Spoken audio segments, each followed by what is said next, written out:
Welcome to H J classes में आपका स्वागत है। तो इस वीडियो में हम इंडियन काउंसिल एक्ट 1861 और 1892 के बारे में जानेंगे। तो इंडियन काउंसिल एक्ट 1861 जब आया था तो उस समय भारत के वायसरॉय लॉर्ड कैनिंग थे। तो आइए जानते हैं इंडियन काउंसिल एक्ट 1861 के बारे में। तो इस एक्ट के अंतर्गत ब्रिटिश गवर्नमेंट ने पहली बार ये महसूस किया कि अगर भारतीयों पर शासन करना है तो उनको भी शासन में शामिल करने की ज़रूरत है, वरना 1857 की क्रांति जैसी है बहुत सारी क्रांति होती रहेंगी।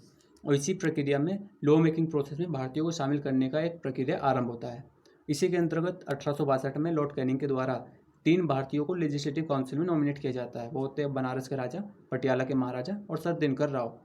इस एक्ट के द्वारा डिसेंट्रलाइजेशन की प्रक्रिया को प्रारंभ किया जाता है। डिसेंट्रलाइजेशन की प्रक्रिया ये होती है कि जो पावर होते हैं उनको बहुत सारे लेवल पर डिवाइड कर दिया जाता है। और इसके अपोजिट सेंट्रलाइजेशन की प्रक्रिया वो होती है जो पावर होती है वो एक जगह लिमिटेड हो जाती है, एक जगह सीमित हो जाती है आकर। डिसेंट्रलाइजेशन की प्रक्रिया के अंतर्गत बॉम्बे और मद्रास की जो लेजिस्लेटिव पावर होती है वो उनको वापसी कर दी जाती है। इस एक्ट में 3 नए लेजिस्लेटिव काउंसिल की स्थापना की जाती है। बंगाल में 1862 में, उत्तर पश्चिमी प्रांत में 1866 में और पंजाब में 1897 में।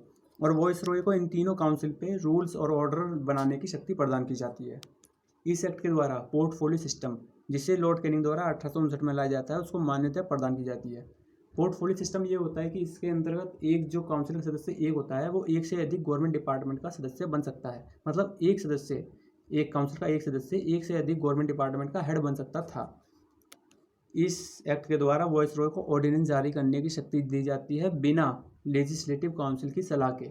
मतलब वॉइसरॉय बिना काउंसिल के सलाह के भी ऑर्डिनेंस जारी कर सकता था, लेकिन ऐसे ऑर्डिनेंस की जो समय सीमा है वो 6 महीने की होती थी। इसके बाद जो एक्ट आता है इंडियन काउंसिल एक्ट 1892। इसके अंदर कोई मेजर प्रोविज़न नहीं होते हैं, लेकिन जो भी होते हैं वो इस प्रकार है कि इसके द्वारा नॉन ऑफिशियल जो मेंबर होते हैं उनकी संख्या बढ़ाई जाती है सेंट्रल और प्रोविंशियल लेजिस्लेटिव काउंसिल के अंतर्गत। लेकिन जो मेजोरिटी होती है वो भी अभी ऑफिशियल मेंबर मतलब सरकारी सदस्यों के हाथ में ही होता है। इस एक्ट के द्वारा लेजिस्लेटिव काउंसिल के जो फंक्शन होते हैं उनको बढ़ाए जाते हैं। मतलब लेजिस्लेटिव काउंसिल है वो बजट पे डिस्कस कर सकती थी, उन पर प्रश्न कर सकती थी, और जो एग्जीक्यूटिव होते हैं उनके साथ आपस में प्रश्न का संवाद कर सकती थी। जो मेन जो प्रोविज़न होता है इस एक्ट के अंदर वो ये होता है कि इसके द्वारा लोकल सेल्फ गवर्नमेंट की स्थापना की जाती है, जिसे हम वर्तमान में पंचायत नगर पालिका कहते हैं। उसी प्रकार मद्रास में, बम्बई में और बंगाल में नगर निगम की स्थापना की जाती है।